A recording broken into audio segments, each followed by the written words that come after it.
Et coucou Booktube, alors bienvenue dans ce vlog nature peinture. Je suis rentrée de soirée là, j'étais chez les éditions Récamier. Je suis congelée, j'ai enlevé mon collant, enfin bref, j'allais me doucher et je me suis dit que j'allais quand même passer par ici avant de passer à la douche. Parce que il est presque minuit, que je sais que je vais enchaîner toute la semaine et que si je passe pas pour ouvrir le vlog maintenant, je ne l'ouvrirai pas du tout. Et j'ai pas envie de faire une semaine sans vlog, pas du tout, enfin, ou de vous le reporter. Et j'ai vraiment envie de vous donner mes réactions à chaud, entre guillemets, de chaque soirée. Donc me voilà. Donc on est mardi, je sais plus si je l'ai dit. Je me suis fait un petit chocolat chaud, j'ai ma bouillotte sur les genoux. Je me suis dit, est-ce que j'enlève ma robe de chambre pour voilà, être plus présentable? Mais en fait, à cette heure-ci, je suis plus présentable. Soyons honnêtes, soyons francs, c'est pas très grave. Voilà, vous aurez le côté assez nature peinture de la personne que je suis. Voilà. Alors ce soir, j'étais, du coup, je vous disais, chez les éditions Récamier pour la parution de In Extremis d'Anouk Schutterberg, qui est pas encore sorti. Il sort le 13 mars, mais d'ici à ce que vous ayez le vlog, le roman sera sorti. Il sort après-demain. Alors ce roman, il me reste 50 pages que j'espère terminer ce soir. Je vais me coucher très tard juste pour le terminer. Enfin, j'ai un mal fou à lire depuis quelques jours. En fait, je l'ai débuté samedi. On est aujourd'hui mardi, il fait 400 pages et je l'ai pas terminé. Voilà, ça vous donne une idée de à quel point j'ai pas lu beaucoup par rapport à ce que je lis normalement. J'ai plein de trucs en tête, en fait, que ce soit perso, pro... J'ai plein de choses en fait et je n'arrive pas à me vider le cerveau en ce moment pour lire. Et donc malheureusement, j'ai pas pu le terminer avant la rencontre. Je vois mon rythme de lecture qui baisse. J'ai une certaine frustration de ne pas réussir à lire là ces derniers jours, honnêtement. Parce qu'en fait j'en ai envie. Mais dès que je prends un livre, ma tête elle coopère pas avec moi. Elle veut pas se vider et du coup je suis pas très concentrée.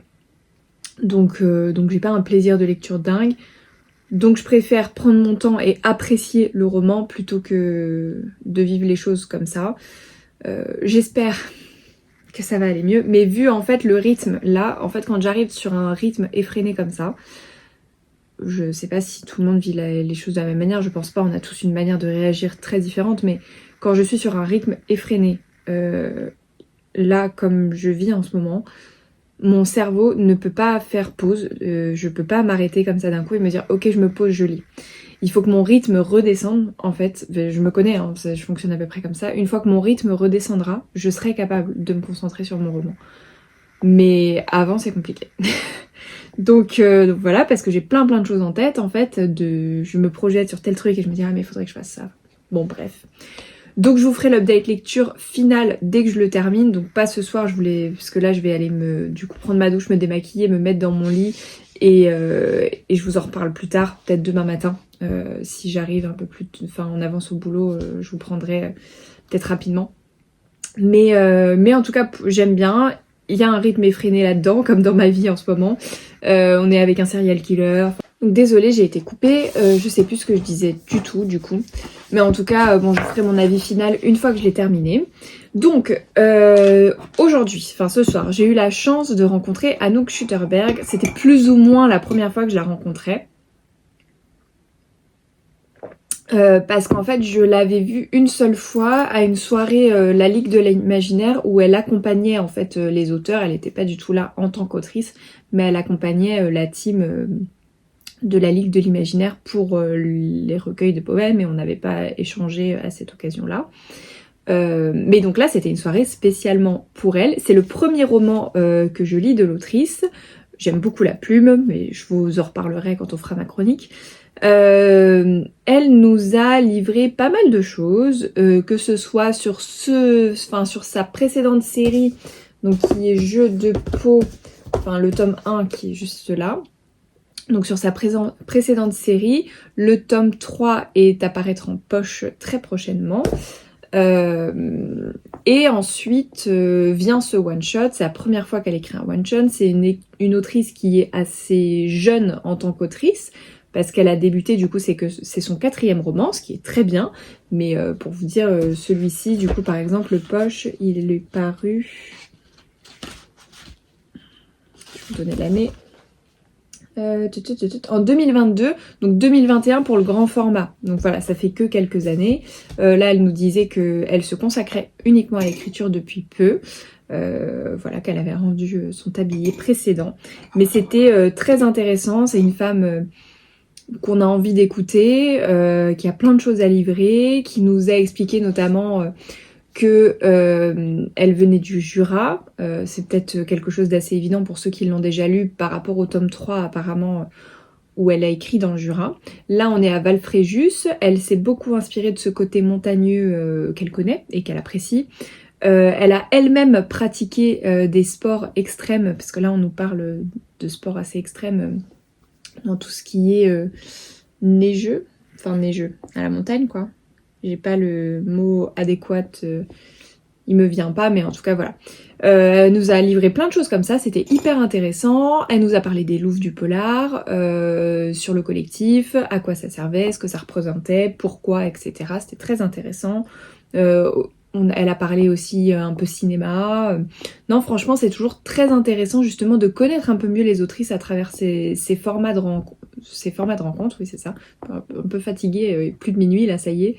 Et voilà, en tout cas, c'est toujours un super moment. On est toujours super bien accueillis par les équipes récamier, qu'on voit très souvent, donc on se sent un peu comme à la maison. On a nos petites habitudes, ils nous connaissent, et voilà, enfin, c'est toujours hyper agréable.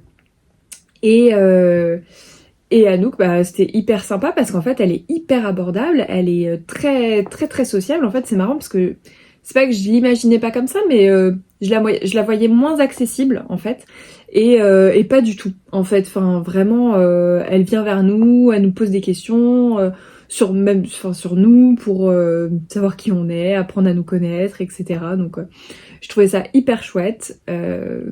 Toujours, encore une fois, hyper intéressant. Je vous fais pas une retranscription de tout ce qui s'est dit, mais forcément, elle nous a parlé du roman, de comment l'idée lui est venue, des choses comme ça. Non, franchement, c'était top. Je vous ai mis plutôt, parce que je le mets toujours avant que... Ah bah non, là, vu que c'est l'ouverture de vlog, je vous le mettrai peut-être juste après. Parce que du coup, l'ouverture de vlog, ou alors je cutterai au milieu de mon rush précédent. Peut-être faire ça. C'est bien, je réfléchis en vous parlant. Du coup, vous connaissez toutes mes réflexions. Mais donc voilà, je vous recommande ce roman. En tout cas, j'ai pas encore terminé presque. Je suis à un dénouement. Je voulais terminer ce midi en fait et j'ai pas eu le temps. Je ne peux pas être partout. Donc voilà. Pour celui-ci. Donc ça, c'était hyper chouette ce soir. Première soirée d'une longue lignée de la semaine. Ensuite, j'ai vu Magdalena du compte Triple L de Bag et elle en a profité, elle m'avait prévenu pour m'offrir le livre, enfin son livre, Pas de panique, tricot circulaire. Parce que je veux dire le livre en vous lisant le titre, mais c'est le sien surtout, qui est son deuxième livre tricot, qui est, je trouve, très beau. Je l'ai rapidement feuilleté parce que bon, j'ai quand même regardé. Les photos sont très belles. Je vais pas tout vous montrer pour vous garder la surprise. Après bon, parce que je sais qu'elle a pas tout montré sur son compte, donc le but n'est pas de tout vous montrer, mais vous allez en librairie, si vous tombez dessus, vous pourrez le feuilleter sans aucun problème. Je peux vous montrer notamment les modèles qu'elle avait montrés dans sa vidéo YouTube. Je pense un de ceux que je vais faire et qui va être rapide à faire, donc ça c'est bien parce que moi je tricote pas tous les 4 matins, donc j'ai un rythme assez lent. C'est son châle que j'aime beaucoup, vraiment beaucoup, et moi je suis une grosse fan d'écharpes, de châles et tout ça, et je sais pas du tout quelle couleur je vais le faire. Justement je regardais là, puis je trouve que c'est tellement chic, enfin je trouve que c'est d'une classe, puis en plus Magda là, avec son petit chemisier blanc et tout, c'est d'un chic j'aime beaucoup. Donc, qu'est-ce que je disais? Oui, je ne sais pas du tout quelle couleur je vais le faire. Je m'en suis fait un lilas cet hiver. J'ai fait un violet beaucoup plus prononcé pour ma mère, sur un autre modèle de Magda. Mais donc voilà, je vais d'abord faire ce que je disais là, comment on appelle ça? Mon pull sans manches. J'aimerais bien me refaire un débardeur aussi pour cet été. J'en avais fait un l'année dernière. Et puis, mais ouais, le châle, c'est sûr, je vais me le faire. Enfin, puis ça peut toujours servir, même en été, justement, d'avoir ce petit châle sur les épaules. Donc voilà, je la remercie énormément, du coup, pour ce gentil cadeau qu'elle m'a fait. Et puis bah, j'ai très hâte de lire tous ces petits conseils parce que j'ai vu qu'il y en avait plein, il y a des schémas. Je pense que vraiment pour les personnes qui débutent, alors moi j'ai quand même des notions très clairement, mais j'ai peut-être pas toutes les clés, j'ai des lacunes, ça c'est certain. Et elle explique avec des schémas vraiment, en plus des vidéos YouTube, là on a des schémas. Donc qui sont honnêtement je trouve très bien faits. Je vous mets là un exemple pour que vous voyez à quoi ça ressemble à peu près. Mais voilà, donc je la remercie énormément. J'ai hâte de me pencher sur la question et de pouvoir m'y atteler, parce que c'est plus une question de temps, comme toujours. Et puis comme je vous disais, je viens de commander ma laine pour un patron que j'ai acheté au mois de décembre. Mais qui devrait pas me prendre trop de temps non plus. Et il faut absolument que je m'attelle à ça ce week-end, je pense là, que je mette un coup de collier ou quelque chose, parce que... Et donc, elle m'a aussi rapporté, elle a refait des mugs là dernièrement, si vous suivez ses vlogs ou sa chaîne Instagram, vous le savez. Elle a refait des mugs et je lui ai commandé un petit mug qu'elle m'a rapporté. Et je lui ai pris le dernier, je crois, dans ce coloris-là. Quelques pages pour illuminer ma journée. Donc voilà. Puis il y a les sa petite carte avec deux petits sachets de thé. Je suis très curieuse de goûter celui-ci. C'est cannelle et orange. Thé vert, cannelle et orange de chez Palais des Thés. Parce que j'adore les thés à l'orange. J'adore la cannelle, mais je suis pas très thé vert. Donc je suis très curieuse de goûter. Voilà. Et puis le thé des Lords que je connais, qui est un Earl Grey et que j'aime bien. Voilà. Et puis deux petits trucs, je sais pas comment on appelle ça. Mais tout mignon. Voilà pour ma petite soirée, cette petite ouverture de vlog. J'ai hâte, ce sera quand je serai en télétravail. En fait, j'ai un grand mug j'allais dire en télétravail, au bureau. Mais j'avais pas de gros mug pour la maison, parce que le seul que j'avais, je l'ai mis au bureau. Et donc je cherchais justement à m'acheter un mug qui compte... Je suis fatiguée. Un mug qui contient plus de liquide. Avec un plus grand contenant. Voilà, enfin bref, vous avez compris l'idée, pour vous dire à quel point, voilà, ça ne va plus le français à cette heure-ci. Et quand j'ai vu que Magda proposait les siens, j'étais presque en retard, parce que je vous dis, j'ai eu le dernier, de ce coloris-là en tout cas. Je suis ravie, et puis je la remercie encore beaucoup pour ce petit cadeau concernant son livre. Et voilà. Je suis très contente de cette soirée. Et ça fait très plaisir. Et donc je vous retrouve pour des prochaines aventures demain, après-demain, après-après-demain. On est sur une grosse semaine. Voilà. Et donc malheureusement, je pense que mes lectures vont en pâtir. Et en plus, j'ai un gros week-end. Et là, c'est du perso. Donc voilà, je ne peux pas être partout. Il va falloir que j'arrête de me mettre la pression et de me... En fait, c'est pas que je me mets la pression, c'est que je suis dégoûtée en fait. Enfin, que je suis quelqu'un, je crois, qui aime faire énormément de choses, qui veut être partout, du coup, mais à un moment donné, il n'y a que 24 heures dans une journée, donc c'est pas possible. Donc faut que j'arrête de me dire, je suis ultra frustrée, j'y arrive pas, je peux pas, et faut que j'arrête ce truc-là, et que j'accepte que dans une journée, on ne peut pas tout faire. Voilà, ce sera ma philosophie du soir, et sur ce, je vous laisse à demain ou après-demain. Ciao. C'est une autrice qui, à chaque roman, construit peu, au fur et à mesure son univers. On est ravis de la soutenir, nous, chez Récamier. Je vais laisser la place à Emma pour vous laisser... Quand même très noir, même si Anouk elle dit non, mais ça va, franchement. Mais bon, à chaque fois, il y a quand même du sang, il y a des tueurs qui sont... des vrais psychopathes. Donc voilà, et puis là, donc si vous avez déjà lu ces précédents, c'est vrai que dans les deux précédents, on avait un enquêteur récurrent qui était Jourdain. Et là, c'est vrai, Anouk, dans celui-là, elle s'est totalement détachée de cet enquêteur et elle nous plonge dans un huis clos à ciel ouvert où le rythme est très soutenu. C'est aussi ce qui fait la force des romans d'Anouk, je trouve, c'est vraiment le rythme. On est dans une course contre la montre, chaque seconde compte. Et là, c'est encore plus vrai dans celui-là parce que, en fait, vous allez voir, mais il y a des disparitions, un tueur qui continue de sévir. Donc, chaque jour est important et il faut le démasquer au plus vite. Donc, voilà. Et je voulais savoir comment elle travaillait. Ça m'intéressait de savoir par rapport à un travail d'enquêteur, comment elle bossait. Et en fait, elles font la même chose. Surtout quand elles ont la chance d'avoir des sources policières qui leur permettent d'accéder au dossier, pas à tout. Et j'ai trouvé que c'était très intéressant de discuter avec elles parce que elles ont un truc en plus par rapport aux policiers, c'est qu'elles peuvent faire marcher leur intuition. Alors qu'un flic, il est sur les faits et uniquement sur les faits. Et je trouvais que c'était intéressant de mettre à l'honneur le travail d'enquêteur journalistique sur les faits divers, police-justice comme on dit aussi à la télévision. Et c'est pour ça que je mets en scène Axel. Alors In Extremis, c'est pas que effectivement un travail journalistique, c'est je voulais faire rentrer le lecteur, et ce dès le premier chapitre, dans la tête du tueur. Donc il s'exprime, il fait ses confessions. Il est plutôt très habile dans la langue, il s'exprime très bien, il a un côté très esthétique. C'est justement ça qui me plaisait aussi, faire le parallèle entre la cruauté de ses actes et la langue française châtiée qu'il pouvait exprimer. Il n'a aucune empathie puisqu'il est psychopathe évidemment. Et ce que j'ai aimé, donc je mets aussi en scène les sports extrêmes. C'est-à-dire que même le décor, si vous voulez, le décor est un personnage à lui-même. Très bien, c'était fin mai. Il aurait dû faire beau sur Chambéry, mais les nuages étaient bas et gris. Ils frôlaient le sol, un sombre présage. Le ciel voulait asséner la sentence. Il était de mon côté, en accord avec mon tourment. Devant moi, l'eau du torrent bouillonnait de toute la neige fondue qui descendait dans la vallée. Je t'ai déposé délicatement dans l'onde furieuse à partir de la rive en amont. Il faisait froid, tu as dérivé lentement.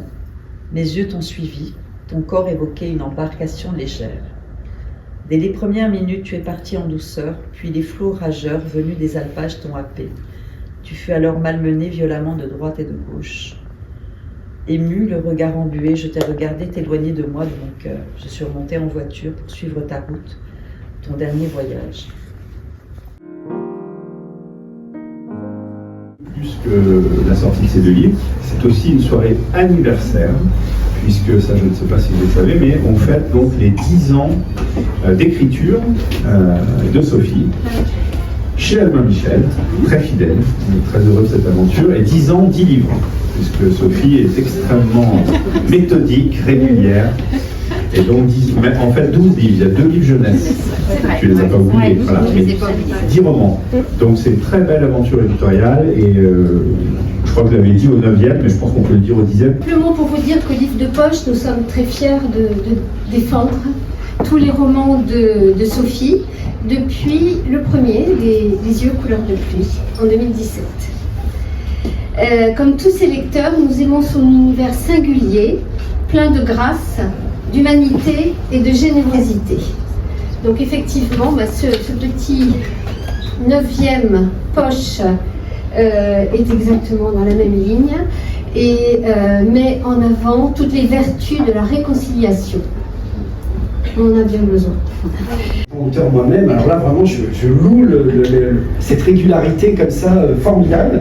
Un livre chaque année avec des titres toujours tendres, toujours plein d'espoir, de battre la chamade, là où le bonheur se respire, des matins heureux, les cœurs silencieux. Et puis donc ce nouveau livre, La tendresse des autres. Alors peut-être que je vais vous pitcher les deux livres. Donc le poche déjà, Les cœurs silencieux. Alors donc c'est l'histoire de Sarah. Alors il y a peut-être beaucoup de gens qui l'ont lu déjà parmi nous. Mais donc Sarah, une infirmière qui prend en charge Pedro, son père, qui n'est pas spécialement commode, qui est victime d'un AVC. Et c'est un homme taiseux, pudique, qui a du mal à s'exprimer, qui n'est pas du tout dans la parole. Et cette femme, Sarah... Ces parcours, voilà, ces chemins de résilience, c'est un peu mon quotidien. J'aborde souvent la reconstruction et je ne l'avais jamais abordé chez l'enfant. J'avais vraiment envie d'avoir un personnage d'enfant. Et c'est là que Thibaut est né. J'avais envie d'aborder le handicap, la différence qui est souvent très difficile à accepter chez l'enfant. Ils veulent que tout soit, ils veulent se ressembler tous, s'habiller pareil, et donc forcément la différence leur fait très peur. Et donc le personnage de Thibaut est né, et au début je l'ai vu comme un roman enfant. Voilà, dans ma tête, je voulais en faire un roman jeunesse, et il est né ce roman jeunesse. Il s'appelait Thibaut, la leçon de Nietzsche. Un roman qui a eu vraiment un bon accueil du public.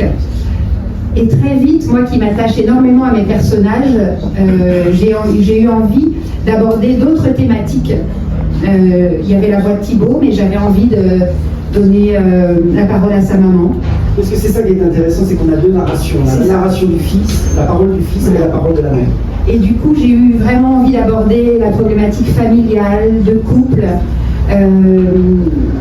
Voilà, donner la voix à sa maman avec ses sentiments de culpabilité. Et c'est là qu'est né ce projet de roman. J'ai appelé Lina, mon éditrice, je lui ai dit, écoute Lina, j'ai une idée pour l'année prochaine, j'aimerais vraiment refaire vivre Thibaut et aborder d'autres thématiques. Et elle m'a dit, vas-y. Elle savait que voilà, j'en voulais plus. Ces 10 ans ont passé très vite. J'ai l'impression que c'était hier. C'est que ça se passe bien. Quand ça se passe très vite, c'est que c'est bien. Je me rappelle être venue à Paris en juillet. Je pense que c'était en 2015. Le livre Les yeux couleur de pluie était téléchargé à plus de 100 téléchargements par jour et donc visible sur les réseaux. Et du coup, j'avais eu 2 rendez-vous en une même journée à Paris.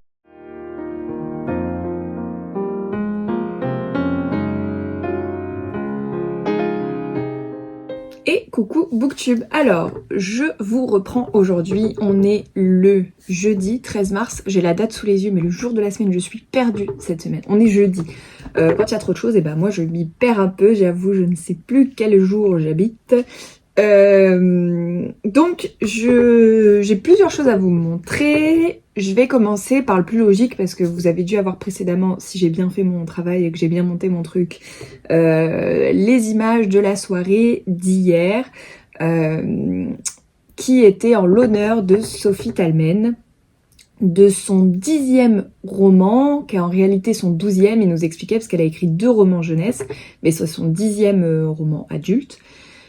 10 ans chez Albin Michel, 10 ans de romans, et donc ils ont fêté ça comme il se doit, donc ça a été organisé par les équipes d'Albin Michel et du Livre de Poche. On a été invité sur une péniche, alors moi j'ai pas été invitée, enfin oui et non, c'est Juliette, donc ma copine Juliette Loves Books qui m'a mis en +1 pour cette soirée, parce que j'ai pas de contact, j'ai pas de lien avec Albin Michel, voilà. Et donc pendant cette soirée, on a bien évidemment vu l'autrice, on nous a offert un joli tote bag avec la couverture de son dernier roman, et ce qui me fait penser que j'ai même pas, je suis tellement fatiguée, j'ai fait plein de choses, j'ai pas regardé la dédicace encore de ce qu'elle m'avait écrit. Et donc j'ai eu le dernier roman qui est paru, alors je regardais fin février, que j'ai hâte de découvrir, puisque justement je demandais à Magda hier qu'il l'a lu, qu'il a beaucoup aimé, donc je suis très curieuse de découvrir. On a eu des petites cartes postales du Livre de Poche, donc ça c'est pour la parution des Cœurs silencieux, il est là en version poche, moi je l'ai, et il était dédicacé de l'année dernière aussi, donc je suis contente. Qu'est-ce que je voulais vous dire? Je ne sais plus. Mais oui, et du coup, Magda me dit qu'elle l'avait beaucoup aimé. Moi, j'avais déjà beaucoup aimé celui-ci. C'était un de mes préférés. J'en ai lu 3 de Sophie Talmen. J'ai lu celui-ci, j'ai lu Des matins heureux, et j'ai un poche. Il est là. Et j'ai La promesse du Nil en poche. Voilà. Donc, j'ai lu ces 3-là, et je pense que mon préféré c'est celui-ci pour le moment, et donc on verra ce qu'il en est de celui-là. De toute façon je vais vous lire le résumé, il me tente vraiment pas mal. Puis voilà, dans la bibliothèque là ça me fait un petit, je sais pas si vous allez voir d'ici, non on voit pas, mais ça me fait un petit jaune bleu là, c'est sympa, j'aime beaucoup, ça va rendre très joli. Alors du coup la rencontre, bah, vous avez vu, on a eu une présentation du directeur d'Albin Michel, enfin pour remercier Sophie, ses années, etc.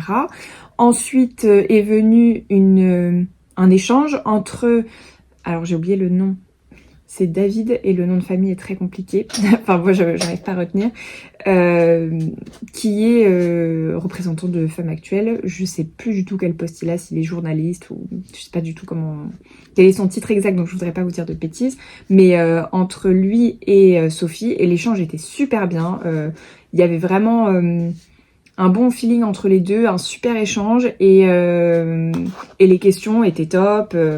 Non, franchement, c'était hyper intéressant. Je l'avais vu l'année dernière sous ce format-là, mais chez Babelio, qui était aussi sympa, mais là, du coup, c'était encore différent. Voilà. Et puis, j'admire beaucoup Sophie, parce que elle est à la fois neurologue, donc qui a un boulot tellement prenant, écrivaine, où elle a écrit 10 romans en 10 ans, et maman, et plein d'autres choses à faire. Donc, c'est quand même une vie assez incroyable. Et voilà, donc je vais vous lire le résumé, c'était top. Qu'est-ce que je peux vous dire?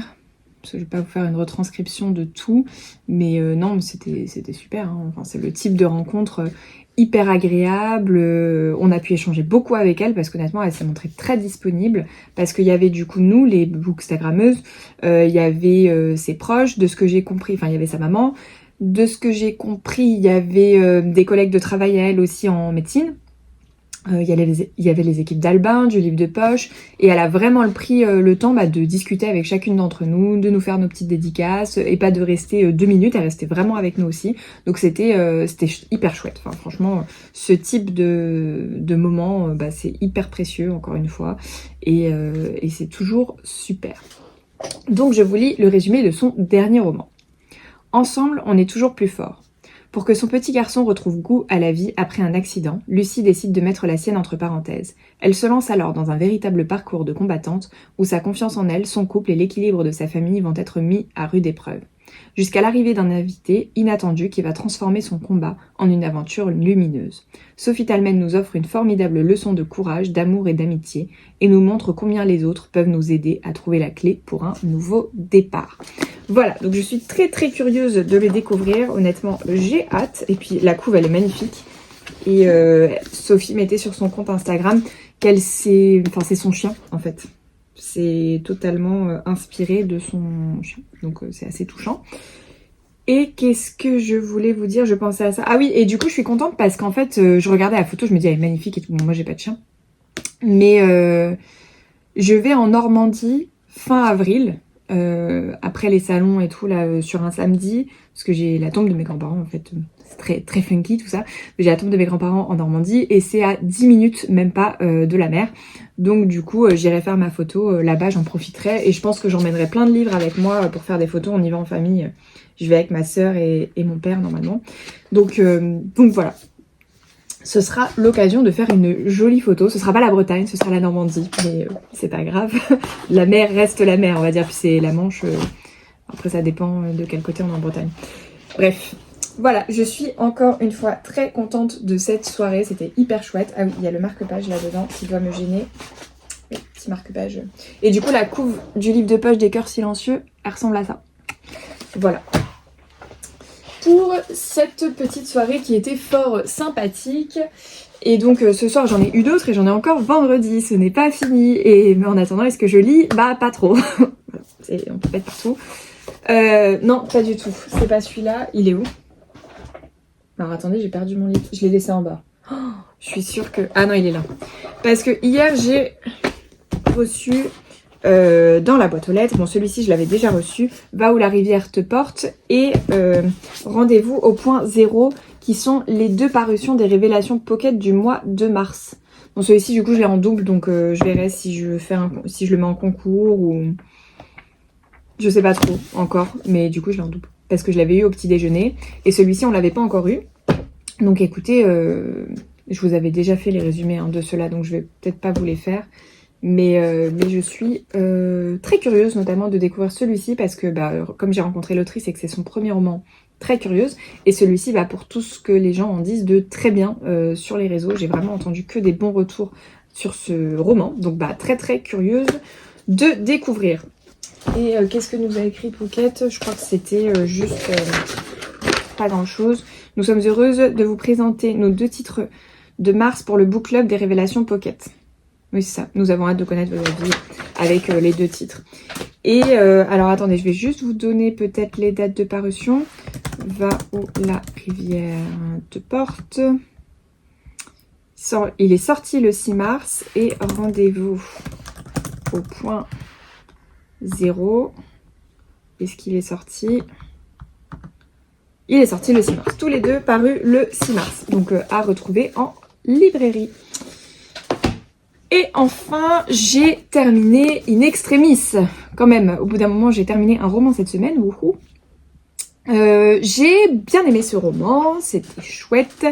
On est du coup sur une enquête avec Axel qui est journaliste, qui se retrouve à enquêter car sa sœur fait partie des disparus. On comprend très vite que c'est un serial killer qui mêle plein de choses différentes, dont les sports extrêmes. C'était un rythme effréné, j'ai vraiment beaucoup aimé ce rythme-là, malgré que j'ai mis un certain temps à le lire. Je crois que ça faisait très longtemps que je n'avais pas mis autant de temps à lire un livre. Je l'ai commencé samedi, terminé hier, on était mercredi hier. Donc samedi, mercredi, 5 jours pour un livre qui fait 400 pages, c'est pas du tout mon rythme normal, pas du tout. Ça me frustre un peu d'être dans ce rythme-là, mais c'est pas grave, je ne peux pas... Voilà, n'en parlons plus. Et donc on alterne entre les chapitres. On a du coup Axel, son ami, enfin bref, policier. Donc elle arrive à avoir plein d'informations grâce à lui. Elle est journaliste, elle mène ça comme une enquête journalistique du coup. Et c'est assez chouette comme format. Et on a les chapitres du tueur, du serial killer. Et je les ai trouvés vraiment très chouettes parce que, enfin, après on va me trouver bizarre, mais on est dans la tête du tueur. Et en fait, il est tellement décalé et chelou que moi, il me faisait rire. Pas rire à gorge déployée, mais je trouvais ça drôle en fait, ce truc où il est dans un monde mais tellement parallèle, c'est incroyable quoi. Je me dis comment on peut... C'est une psychologie dingue, quoi. Comment on peut réfléchir, réagir comme ça? C'est quand même assez fou. C'était des trucs genre, oui, ma promise... Enfin, pour ses victimes, je sais plus, il dit, oui, Sandrine, ma promise, m'attend, il est fou amoureux d'elle. Enfin, lui, vraiment, il est dans un truc où... c'est un langage, ouais, ça, elle nous l'a expliqué à nous quand on l'a rencontré. C'est un langage extrêmement soutenu. Qui dit ma promise, pour parler de son crush du moment, on va dire. Et donc, il parle d'elle comme si vraiment c'était une relation totalement saine, etc. Mais il finit par la tuer, quoi. Enfin, et du coup, c'est très drôle. Enfin, c'est très drôle, voilà. Chacun son humour, écoutez. Chacun, voilà, son... Mais c'est comme c'est très bien fait, en fait, c'est très drôle. Alors moi, j'ai pas tout écouté avec la playlist, parce qu'il y a beaucoup de paroles de chansons françaises. Et alors des fois ça me dérange pas, là ça me perturbait dans ma lecture, donc j'ai pas forcément fait avec la playlist. Il y en a certaines oui, par moment en fait en fonction de mon niveau de concentration aussi. Ça apporte beaucoup, notamment la première musique, elle met dans une ambiance. J'aurais pu mettre celle-là en boucle tout le long du roman par contre. Mais ouais, les paroles en français, moi j'ai un peu plus de mal. Voilà. Et pourtant en anglais je comprends ce qu'on raconte aussi, mais comme je lis pas la même langue que ce que j'entends, ça me crée une autre... Enfin, j'arrive à cloisonner, on va dire. Voilà, en tout cas, moi, c'était une belle découverte de la plume d'Anouk, pardon. J'ai beaucoup aimé le personnage d'Axel, du coup, et celui de Marie, que vous verrez qui c'est dans le roman. Mais donc, cette journaliste qui est absolument... téméraire, forcenée, elle y va au forceps et elle veut absolument avoir des réponses à ses questions. Donc voilà, c'était une belle lecture. Je n'ai pas écrit ma chronique d'ailleurs, je vais essayer de le faire aujourd'hui. Et qu'est-ce que je lis après? Eh ben écoutez, c'est la grande question. Parce que, encore une fois, ce soir, à mon avis, je vais rentrer tard et je pourrai pas lire, puis j'ai le réel à monter, etc. Demain soir, je rentrerai peut-être un peu plus tôt, mais je risque d'être crevée en fait, donc je lirai peut-être, mais pas au-delà de 50 pages, ça c'est sûr. Donc je ne sais pas quoi lire. J'hésite là à commencer un roman en audio dans la voiture pour essayer justement d'avancer un peu mieux. Je suis en train de mettre des coups là. Je vois le téléphone qui vibre, il va falloir que je me détende un peu. Je pense que c'est à cause de ça qui frôle le trépied. Voilà, d'un coup ça bouge moins. Voilà, donc je ne sais pas, surprise dans la suite du vlog, moi-même aucune idée, parce que je voulais commencer Hurlement d'Alexis Lebsker, mais là un roman, bon il fait que 400 pages, mais vu mon rythme, en fait je me dis c'est peut-être pas une bonne idée de commencer un roman de 400 pages, parce que je vais mettre encore je sais pas combien de temps à le lire, ce que je ne souhaite pas, parce que vraiment, enfin je le lirai quand j'aurai plus de temps quoi. Parce que même ce week-end, ce que je disais précédemment je crois, très peu de temps. Voilà, bon, sur ce, je vous laisse et je vous reprends pour vous parler de ma soirée de ce soir plus tard. À plus. Ça fait vraiment plaisir, et je pense que ça te fait plaisir, d'avoir autant de monde autour de nous. On est hyper heureux et fiers d'avoir une fois encore un nouveau roman de Delphine Giraud, aussi bien en grand format qu'en poche. Et comme à chaque fois, elle nous emmène dans des endroits différents, bah, on se laisse porter. Sa nouveauté va nous entraîner au Guatemala dans les années 95. Donc en 95, il n'y a pas de portable. Non, pas au début. Attends, je confonds. C'est en 2003. Il n'y a pas de portable non plus. C'était pas... Et Zach, le papa, donc pas du tout les mêmes personnages, pas du tout le même âge, même sexe, même... Enfin voilà. Ça a été aussi un challenge supplémentaire parce que c'était pas évident. Mais voilà, j'étais pas prête à lâcher mon personnage masculin. Tiens, pris nous. Ouais.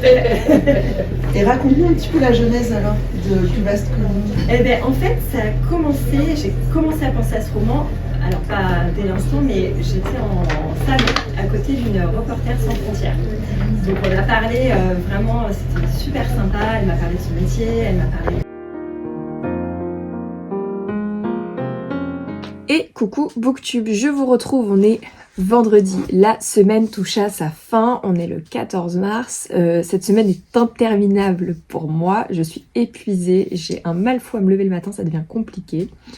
J'étais hier soir à une soirée organisée par les éditions Fleuve et Pocket autour de Delphine Giraud qui fait une double parution, ils sont sortis hier si je dis pas de bêtises, donc le poche qui est là où les souvenirs se révèlent et le nouveau grand format que je trouve absolument magnifique, Plus vaste que le monde, j'adore les couleurs. Alors j'ai pas lu le best-seller là 6 ans à t'attendre, moi j'en avais lu un, mais que j'avais bien aimé sans plus, c'était Les couleurs du silence que j'avais pas forcément, voilà, mais je pense que c'est la thématique qui me parlait pas, alors que là les deux thématiques me tentent énormément, et le 6 ans à t'attendre ça me tentait pas mal aussi, puis c'était le best-seller donc je voulais le lire mais j'ai pas eu l'occasion de l'acheter.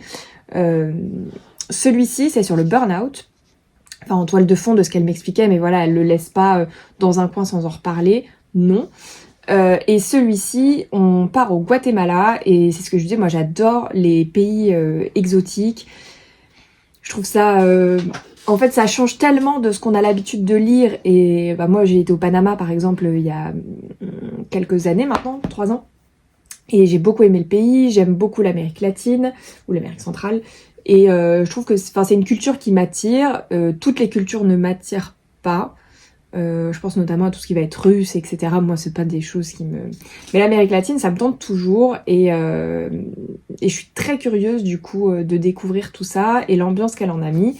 Alors, elle nous expliquait hier qu'elle a jamais été au Guatemala, mais qu'elle s'est énormément documentée sur la question, qu'elle a regardé des vidéos en boucle sur plein de sujets différents, qu'elle a lu énormément de bouquins sur le sujet et qu'elle voulait absolument partir au Guatemala avec ce roman. Donc moi je suis hyper curieuse de découvrir et également celui-ci.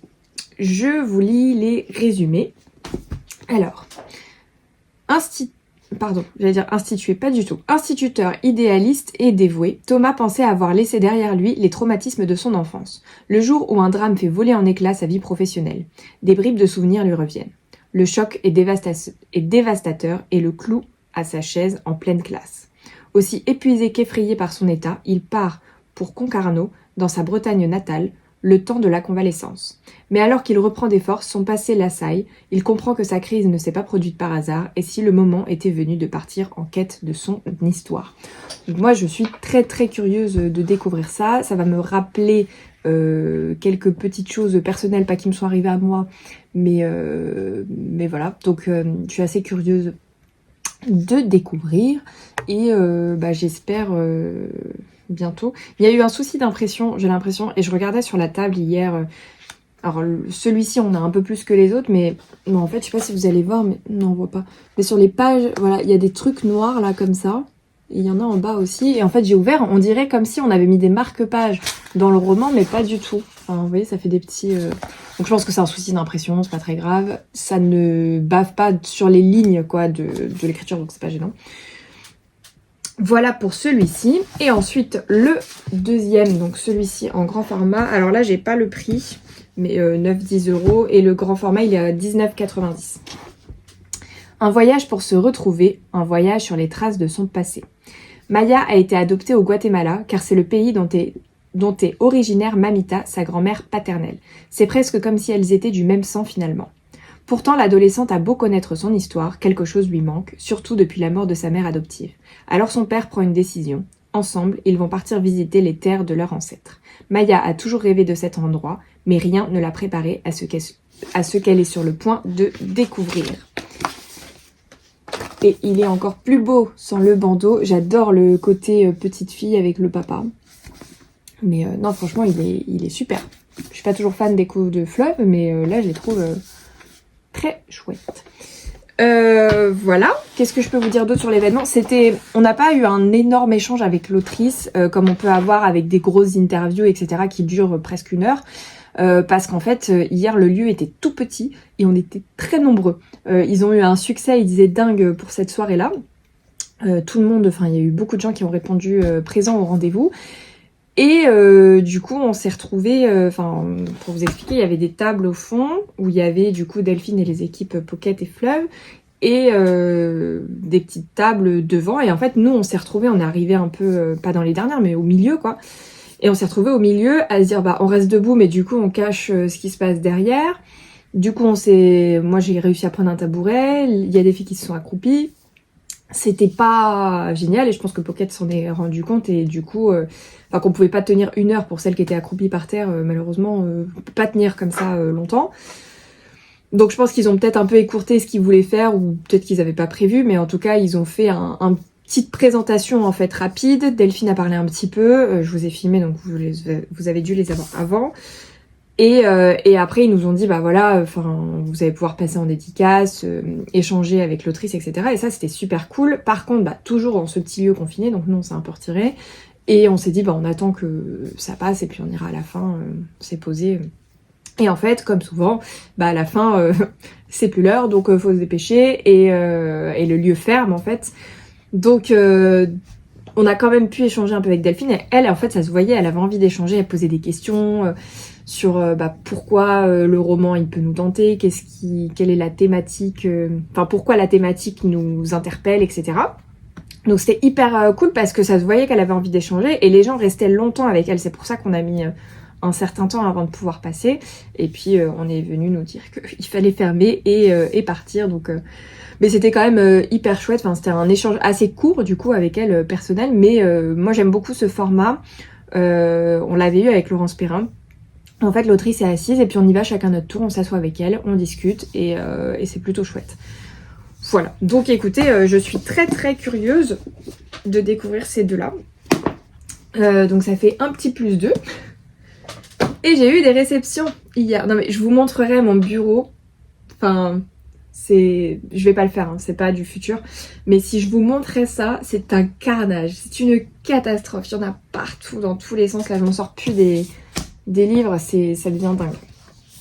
Alors, on continue avec Pocket. J'avais dans ma boîte aux lettres, j'en parlais il y a 2 petites secondes, j'ai reçu le nouveau Laurence Perrin, Sous le soleil de Soledad, qui était paru chez Calman Levy il y a un bout de temps. Il a mis un temps fou à sortir en poche. Il est sorti le 6 mars, il est au prix de 8,60 € et il fait 384 pages. Et je trouve la couve trop belle, j'adore. Il est super beau. Je vais vous lire le résumé. Moi, de Laurence Perrin, je n'ai lu que Les jours brûlants l'été dernier. Et j'en ai 2 dans ma palle. J'ai Après l'océan et Ma chérie. Et Ma chérie, je le garde pour cet été parce que c'est un truc un peu... la couve, elle est chaude, elle fait très soleil, vacances et tout. Elle est jaune avec une femme qui a un foulard dans les cheveux orange. Voilà, donc... je me le suis gardé pour cet été. Et après l'océan, en fait, je ne l'ai pas lu. Parce que, attention, shame on me, c'est pour maintenant. J'ai pas vu le Titanic, le film. Donc, on m'a dit qu'il fallait d'abord que je regarde le film avant de lire le livre parce que c'est la suite, plus ou moins, du film. Et comme j'ai toujours pas vu Titanic, bah j'ai toujours pas lu le livre. Mais ça ne saurait tarder, c'est juste que bah Titanic, j'ai jamais voulu le regarder. Mais le livre, pourtant, m'intéressait. Enfin, oh, j'avais pas vu, une petite carte dedans, trop chouette. J'adore les trucs un peu Dia de los Muertos, là. J'aime beaucoup. Ah bah voilà, elle est là, la couve de ma chérie. Je sais pas si vous allez vous rendre compte. Et après l'océan, il est là. Et du coup, bah, j'avais fait ma photo à New York en plus pour après l'océan sur un bateau. Et j'ai trop hâte de le découvrir. Mais en fait, il faut que je regarde ce film. Et il m'a jamais attirée. Je connais déjà la fin depuis des années. Et du coup, voilà. Donc, pas encore lu, mais ça ne saurait tarder. Il faut que je vois le film. Voilà. Comme ça, j'arrêterai d'être shame on me sur Titanic. Je vous lis le résumé. Peut-on aimer les autres quand on ne s'aime pas soi-même? C'est la question que se pose Cassie quand elle contemple ses presque 50 ans, ses kilos en trop, sa solitude. Des gens, elle en croise pourtant. Au Wild Sun Safari, ils sont nombreux à venir admirer ces alligators. Mais elle ne les voit pas vraiment. Elle ne voit pas non plus Soledad, la vieille dame mexicaine qui s'occupe de sa maison. Quand cette dernière décède au milieu du salon, Cassie se sent un peu honteuse. Et encore plus en lisant sa lettre, « Quand je serai morte, ramenez-moi chez moi s'il vous plaît ». C'est le début d'un voyage bien plus lointain, que le Yucatan, vers un nouveau soleil, une nouvelle vie peut-être. Bah moi, ça me tente vachement. Je l'avais repéré en grand format déjà, j'avais mis dans ma wishlist et j'attendais qu'il sorte en poche. Et du coup là, bah, je l'ai demandé en service presse finalement. Voilà, je suis très curieuse de découvrir. Donc ça c'est pour Pocket. Et ensuite, j'avais une double réception Belfond dans la boîte aux lettres. Et heureusement, j'avais peur. Parce qu'en fait, il y en a un, c'est sur ma soirée de ce soir. Et je me suis dit, merde, si j'ai pas reçu le bouquin, je vois l'auteur. Bah, j'ai pas envie d'aller prendre le bouquin à la soirée, alors que je vais le recevoir à la maison, du coup. Et j'avais peur pour pouvoir avoir ma dédicace, en fait. Donc, qu'il soit arrivé. Mais il est là. Et du coup, c'est celui-ci. Dans la forêt du croque-mitaine de Ivar Léon Menger. Je ne sais pas, je suis très nulle en allemand. J'ai vu qu'il était allemand. J'espère du coup que... parce que je disais soit qu'il parle français, soit qu'il y aura un traducteur. Parce que moi, l'allemand, j'ai fait 1 an en 6e. J'ai détesté cette langue et j'ai dit arrêtez. Je veux passer en espagnol en 4e. Je ne ferai pas d'allemand. Voilà. Donc je connais les bonjour, au revoir. Je sais compter jusqu'à 5, je crois. Et 2-3 mots que je dois comprendre, mais alors vraiment pas plus. Hein. Et donc en fait là c'est par rapport au club Belfond Noir, donc club de lecture, où on a un groupe et ils nous ont invités du coup chez Editis. On est une 20aine de personnes dans le groupe, mais on doit être très peu sur Paris, donc je sais pas du tout qui est-ce qu'il y aura, parce que sur Paris, je regardais là dans le groupe, on est quand même pas très nombreux. Donc soit ça sera un truc vraiment en petit comité, soit je pense qu'ils ont dû inviter d'autres gens qui sont pas forcément dans le club, parce que on peut pas être très nombreux quoi. Voilà, et du coup bah, le premier c'était le Sandrine Cohen, et bah, en tant que fan de polar, moi découvrir davantage de polar avec un club lecture d'une maison d'édition, je ne dis pas non. et voilà, donc écoutez, c'est une aventure nouvelle expérience, et puis on verra un peu ce que ça donne, et ça va nous permettre de découvrir plein de romans. Voilà, alors je vous lis le résumé du coup de celui-ci. Voilà 10 ans qu'un petit village, alors je suis désolée, j'ai une luminosité pourrie, de l'Odenwald essaye d'oublier ce nom. Jusqu'à ce soir de mai 1986 où un garçon disparaît à la fête foraine réveillant les frayeurs passées. Qui est ce mystérieux ravisseur? Pourquoi n'a-t-on jamais retrouvé sa trace, ni celle de ses victimes? Déterminé à résoudre l'affaire qui a hanté sa carrière, le commandant de police retraité Hans Gistal reprend l'enquête. Pasteur énigmatique, enfant qui attire à lui les lapins, directeur d'une clinique psychiatrique aux pratiques douteuses, infirmière trop zélée, dans ce lieu isolé, les profils suspects ne manquent pas. Pour l'ex-commandant Stahl, commence alors une intense et imprévisible partie de Cluedo, mais le temps presse, de son repère, le croque-mitaine guette et il s'apprête à frapper à nouveau. Voilà pour celui-ci. Je sais pas s'il est sorti le deuxième, oui je suis sûre, je l'ai vu chez Gibert le week-end dernier. Alors, n'importe quoi. Mon PC qui me fait des raccourcis.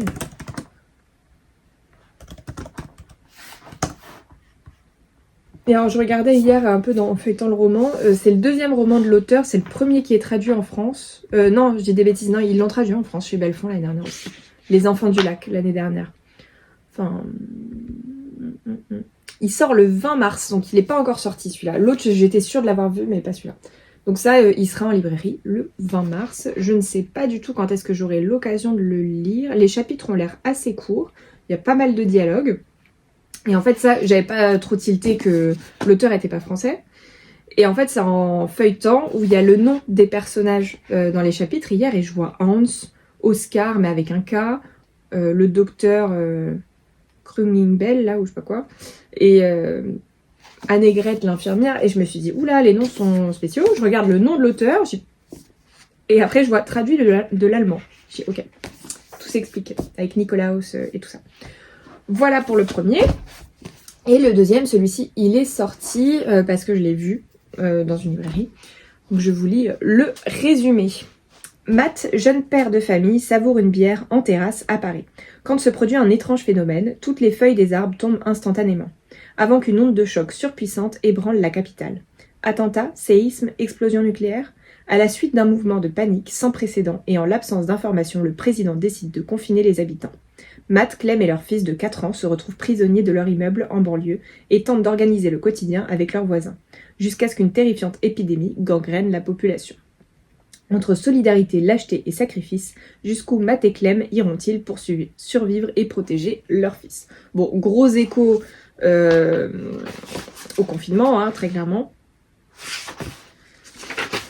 Au Covid, plutôt. Lui, il est français, hein. Oui, parce qu'il n'y a pas de traduction. Il a écrit pas mal de romans. Hein.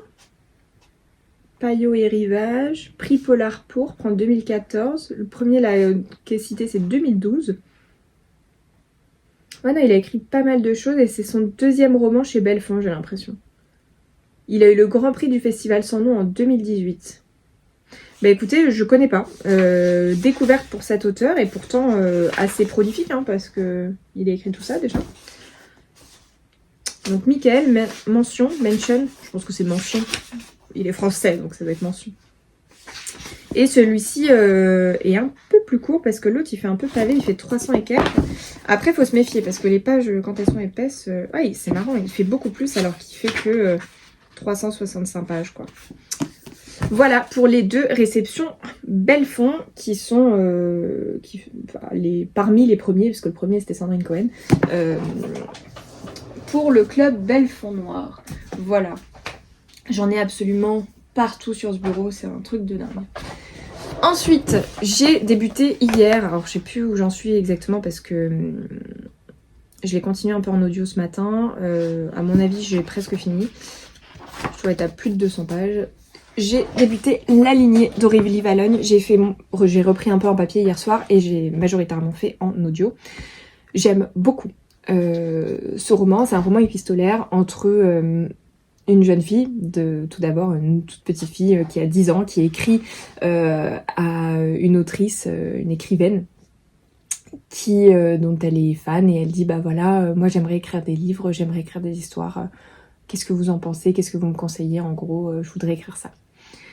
Et puis en fait va s'en suivre une longue relation épistolaire entre ces 2 femmes, celle qui est écrivaine aguerrie, on va dire, et l'autre qui cherche à le devenir, à trouver sa voie. Et je trouve ça hyper touchant, je trouve ça hyper bien fait, ça parle d'énormément de choses, de questionnement en tant que femme, de sa position au sein d'une maison, d'un foyer. Quand on veut devenir écrivain, bah on a un travail à côté parce que c'est très difficile d'en vivre. On a des enfants aussi, souvent à s'occuper. Et concilier tout ça, bah, c'est souvent assez mal vu par les proches, par la société, par une femme qui est pas assez présente pour ses enfants, qui est pas assez présente pour son mari, voilà. Et donc elle parle de tous ses doutes, de tout ce qu'elle ressent. Elle se livre en fait l'une l'autre de ce qu'elles ont pu vivre. Une où c'est un peu plus dans le passé et la seconde où c'est ce qu'elle vit au quotidien en ce moment et elle se livre à quelqu'un qui sans doute la comprendra beaucoup mieux que ses proches.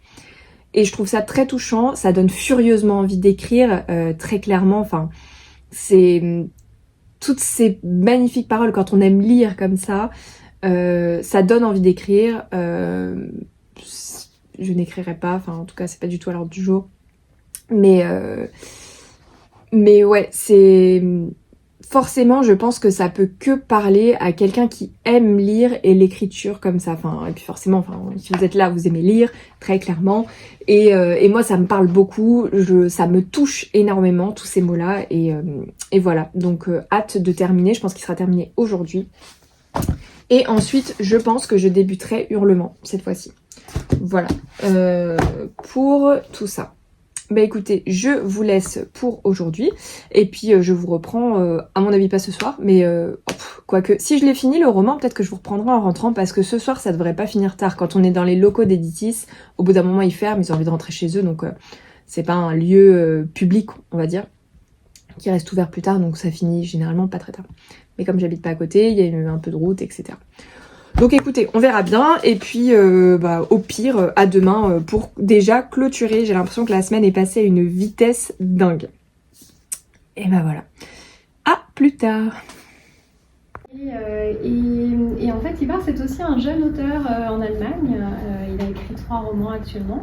Le 4e va paraître. Mais alors, il cartonne. Voilà, c'est une petite star. C'est devenu un petit phénomène chez son éditeur allemand. Et quand on s'est vu, pour l'anecdote, on s'est vu à Francfort. On a partagé un sandwich dans les allées de la foire de Francfort. Et j'étais impressionnée sur le stand allemand de DTV, donc son éditeur allemand, un mur entier dans la forêt du Croque-Mitaine qui s'intitule Finster en allemand. Et j'étais là, mais waouh,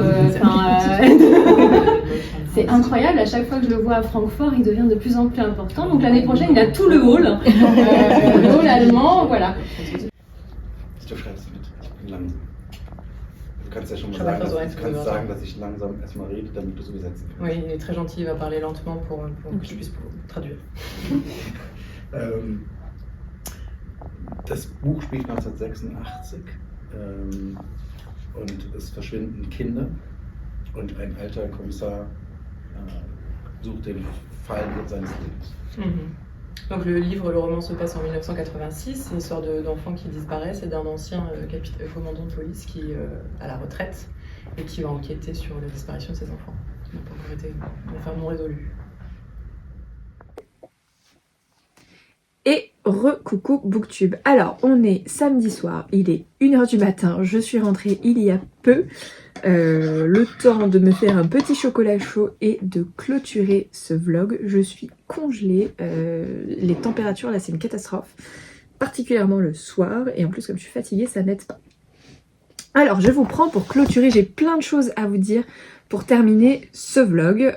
Tout d'abord, donc on est samedi, hier soir vendredi, j'étais à une soirée avec un auteur grâce au club de lecture Belfond Noir, où j'en ai déjà parlé dans mes précédents vlogs, mais Belfond a lancé un club de lecture autour de ses romans noirs polars.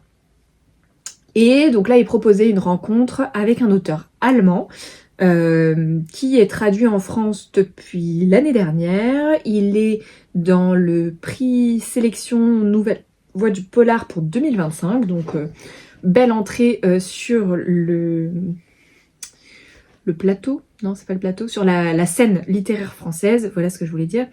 C'était très intéressant, la rencontre a donné énormément envie de découvrir son nouveau roman, qui est, je vous en ai parlé normalement dans le rush précédent, Dans la forêt du Croque-Mitaine. Donc c'est Ivar Léon Menger qu'on a pu rencontrer, et on a également eu son précédent roman Les Enfants du Lac avec le petit logo prix Nouvelle Voix du Polar.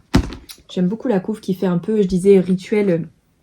Hier ça me fait penser à des petits rituels un peu vaudou, des choses comme ça. Ça a l'air cool, en plus il a l'air de se lire assez vite, il fait à peine 300 pages. Et celui-ci, c'est notamment celui qui était l'objet de l'échange et de la rencontre d'hier. C'était hyper intéressant d'en apprendre davantage sur les habitudes d'écriture de l'auteur, mais également aussi comment les lecteurs percevaient le polar et ses romans en Allemagne, du coup. D'avoir cette comparaison entre le lectorat allemand et le lectorat français, parce qu'en fait il disait que ce roman-là, en Allemagne, il a été limite classé comme roman jeunesse. Et il était très content qu'en France on ait compris ce qu'il voulait en faire et qu'il soit du coup dans le prix Nouvelle Voix du polar. Donc je suis très très curieuse de le lire pour qu'on classe ça en jeunesse en Allemagne et que ce soit en polar chez nous. Et qu'est-ce qu'il nous a raconté aussi sur la différence? Ah oui, et qu'il était très féru d'humour noir, qu'il y en avait plein dans ses livres et que le public allemand ne comprenait pas l'humour noir et que c'était pas trop le truc du public. Donc c'est assez drôle. Enfin c'est drôle de voir ce comparatif quoi, les différences entre deux cultures. Et donc voilà, il était très sympathique, il a quelque chose en fait où vraiment on a envie de l'écouter, on a envie de découvrir ses romans. C'était très intéressant, donc il nous a fait une petite dédicace, on a sa petite carte avec la dédicace, et mince, je l'ai ratée, elle était juste avant je pense, voilà. Et où il nous a mis pour en français, Inès, avec sa signature et la date avec écrit Paris. Et pour la petite anecdote, j'avais mis mon prénom, en fait où il nous demandait d'écrire nos prénoms sur un papier. Chose que j'ai faite et j'ai pas mis mon accent. Et Juliette après qui était derrière moi me dit ah mais t'as pas mis l'accent, et il comprenait ce qu'on disait en français et il nous dit oh vous avez un accent et tout, et il me demande si c'est un accent grave et il me dit oui, enfin je dis oui, et du coup il a repris les trois et il m'a remis un accent grave sur les trois parce qu'il tenait à son accent. Moi j'avais pas mis, je me suis dit pour les étrangers c'est pas toujours évident les accents, donc c'était pas très grave, mais je trouvais ça très mignon sa manière de faire, donc pour vous dire à quel point il était gentil et sympathique quoi. C'était hyper intéressant, donc très hâte de se plonger dans ce thriller qui, donc dans la forêt du Croque-Mitaine, qui a pour titre en allemand Obscurité, je crois, donc ce mot-là en allemand, parce qu'il voulait des titres très courts en un seul mot en librairie, donc pareil c'était intéressant de voir ce titre allemand qui donne dans la forêt du Croque-Mitaine en France, qui est une décision de Belfond, du coup forcément. Et moi je trouve que ce côté croque-mitaine, ça donne vraiment un truc sur l'enfance, et c'est ce qu'il disait, enfin vraiment lui il nous a expliqué des trucs, qu'il avait des terreurs d'enfance qui venaient du film Shining qu'il a vu quand il avait 5 ans, enfin quand il avait 5 ans etc, qui l'a traumatisé, et plein de petites choses comme ça. Il disait qu'il avait une enfance très heureuse mais qu'il aimait faire souffrir les enfants, enfin faire souffrir les enfants. En tout cas, je ne sais pas de quelle manière, mais les enfants sont assez malmenés dans ce roman avec beaucoup de peur, donc très curieuse de découvrir tout ça. Voilà pour Yvan Léon Menger. Très curieuse de découvrir, j'espère, sous peu. Ensuite, hier soir, j'avais une réception dans la boîte aux lettres que je vais vous montrer tout de suite. Alors, qui me vient de l'Archipel. Alors, j'étais très surprise de le découvrir. Je vais vous expliquer pourquoi, comme ça, dans la boîte aux lettres. Parce qu'ils ont légèrement changé la couverture et je trouve que ça rend très bien. Je le trouve très beau. Alors, c'est l'invitation de Sébastien Fitzek, je pense que ça se prononce comme ça. Et en fait, si vous regardez, moi j'ai été vérifier hier sur Babelio, et nous, ce qu'on avait eu dans la brochure, enfin dans le catalogue, il n'y avait pas du tout d'écriture rouge ni là, et il n'y avait pas de sang là non plus. Et du coup, je trouve que cette couleur rouge, elle appelle encore plus le regard. J'aime beaucoup le petit détail là sur la couve, je trouve ça... j'aime bien, c'est joli. Voilà. Il est à paraître le 27, si j'arrive à déplier le papier. Oui, le 27 mars, il est au prix de 23 €. Et je vais vous lire le résumé. Moi, quand je l'ai vu dans le catalogue, il m'avait appelé. Alors par contre, petit souci d'impression. Donc là, je suis en train d'essayer de déchiffrer ce qui est écrit en blanc. C'est pas évident. Une intrigue diabolique, des scènes dignes des meilleurs films fantastiques et un final oppressant qui mettront les nerfs des lecteurs à rude épreuve. Voilà, ce qui va être en noir est plus simple à lire. Marla accepte une invitation à une réunion d'anciens élèves dans les Alpes. Mais l'hôtel est désert à son arrivée. Des souvenirs d'une attaque passée refont alors surface. Elle entend un sifflement inquiétant dans l'obscurité. Un week-end qui va virer au cauchemar. C'est pas exactement ça, le résumé que j'avais lu. Je vais lire une petite partie d'ici parce qu'il est assez long. Alors, depuis des années, Marla Lindberg suit une psychothérapie. Atteinte de prosopagnosie. Je la refais. Prosopagnosie. Cette incapacité à reconnaître les visages, elle a appris que son cerveau lui jouait des tours dans des situations extrêmes. Lorsqu'elle reçoit une invitation pour participer à une réunion d'anciens élèves dans les Alpes, Marla l'accepte. Mais quand elle arrive sur place, au milieu des montagnes enneigées, le chalet des brumes est désert. Et puis elle l'entend à nouveau, cette toux sifflante. Elle l'entreaperçoit encore, cette silhouette menaçante qui va fondre sur elle, mais sont-elles seulement réelles ? Des scènes dignes d'un film fantastique, un huis clos oppressant, sorte d'escape game sans issue et un final qui mettra les nerfs des lecteurs à rude épreuve. Une fois de plus, Sébastien Fitzek prouve qu'il est bien le maître des scénarios diaboliques. Et alors pourquoi une fois de plus Thérapie, le précédent? Il a eu le prix de Saint-Maur en poche du meilleur suspense. Et il a un roman adapté par Amazon Prime. Bah écoutez, j'irai regarder. Le livre de l'année numéro 1 des ventes de romans en Allemagne. Décidément, on est sur une thématique auteur allemand ce soir. Traduit de l'allemand. Punaise, moi qui lis jamais d'auteur allemand.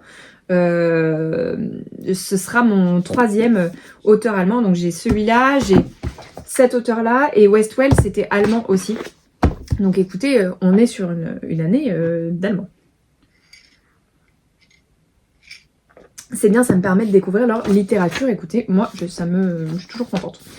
Voilà, très curieuse de découvrir. Moi, ce résumé-là, du coup, la 4e de couve là, que je vous ai lu, c'est ce que j'avais lu dans le catalogue de l'archipel. Et ben, je suis très curieuse de découvrir ça toujours rapidement, au plus vite. On verra bien à quelle sauce il sera mangé. Ensuite, j'ai dévoré Hurlement d'Alexis Laefker. Je l'ai commencé hier en audio en allant au travail. J'ai alterné un petit peu entre papier et audio entre hier et aujourd'hui. Et j'ai adoré ce roman. En fait là, j'ai pour objectif, on verra si je tiens, de me faire un Alexis Laefker par semaine pour lire à couper le souffle que j'ai reçu là en SP dernièrement. Pour le lire assez rapidement. Et donc Hurlement cette semaine. Du coup je vous annonce déjà, si j'y arrive, d'Entre les morts la semaine prochaine et À couper le souffle, donc dans 15 jours. Je me dis ça reste raisonnable et au moins je serai allée à jour dans Alexis Laefker. Donc ce roman, par quoi commencer? Donc on est sur sa série Venturi et Mentalo.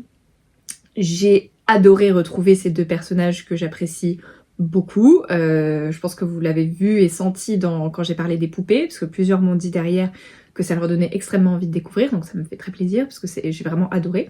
Donc on retrouve ces deux personnages là, donc notre cow-boy qui est Venturi et qui a toujours sa poigne d'enfer et n'hésite pas à bien faire flipper les malfaiteurs et à leur mettre des coups de poing dans la gueule en gros. Désolée pour le gros mot. Et c'est venu du cœur, j'ai pas réussi à le rattraper. Et on a Mentalo, donc cette psychologue, c'est psychologue qu'on dit, pas psychiatre ou... J'ai un petit doute sur comment est-ce qu'il la qualifie, pourtant je l'ai lu aujourd'hui, mais comme quoi. Cowboy et Olivia Montalver, la jeune criminologue. Avec qui le vieux Briscard fait équipe. Voilà, donc ils font équipe tous les deux, et en fait là le roman débute. Je sais pas trop en fait si je peux vous le dire ou pas, mais il y a eu un petit côté un peu sot où il y a une voix qui appelle Venturi et qui lui dit la partie commence en gros. Et moi j'adore ce genre d'intrigue. Il se passe un truc et j'ai pas envie de vous dire même si c'est le tout début parce que en soi je trouve ça ultra bien de le découvrir dans le roman. Mais donc on commence sur un truc hyper hard et on se dit oh là là là là là là, mais où est-ce qu'il nous emmène? Et c'est hyper dur de parler d'un polar encore une fois parce que je ne veux tellement pas vous spoiler ou vous mettre sur des pistes. On va suivre un tueur, une sorte de serial killer, on sait pas trop en fait parce que c'est des disparitions, il n'y a pas de cadavre. On va malmener certains personnages qu'on aime bien et là Venturi se retrouve en mode course contre la montre à vouloir absolument retrouver la personne qui a été enlevée, à qui on veut faire du mal, et on veut lui faire du mal pour atteindre Venturi. Et donc on a cette personne qui torture des gens, des femmes notamment, qui voilà, on part sur un truc et donc il y a ces 5 femmes qui sont disparues, à qui, même là, non j'en dis pas trop, je pense pas, mais je vous aiguille pas, mais pour vous donner un peu le contexte de dans quoi on va aller, puis je vais m'arrêter là pour le résumer. Mais vraiment, il y a toujours ce rythme effréné, ces personnages, ces caractères que j'adore. Qu'est-ce que je peux vous dire d'autre? Lisez-le, j'ai envie de dire. Mais vraiment, enfin, j'ai adoré. J'ai trouvé que c'était hyper bien mené, encore une fois. Les petits twists, des petits retournements, des petits trucs qui sont... Voilà, je trouve qu'il a une plume qui embarque totalement, Alexis Laefker. Il vous bluffe, on sent qu'il vient du poker et c'est pas pour rien. Il vous bluffe jusqu'au bout. Il vous chope comme ça, il vous met dans le bouquin avec ses personnages qui sont hyper attachants. Et c'est vraiment le point hyper fort, c'est son rythme, ses dialogues, sa manière de fonctionner et ses personnages. Parce que moi je trouve surtout dans des séries comme ça, le gros point fort c'est les personnages. Et là il les a. Ces personnages ils sont top. Ils sont hyper aboutis. On a ce flic ultra bourru, torturé qu'on adore. Et voilà quoi. Bah, c'était super. Et je suis très très contente de l'avoir lu. Là sur les 2 jours, j'ai pu l'avaler rapidement. Et donc j'espère réussir à lire d'Entre les morts la semaine prochaine.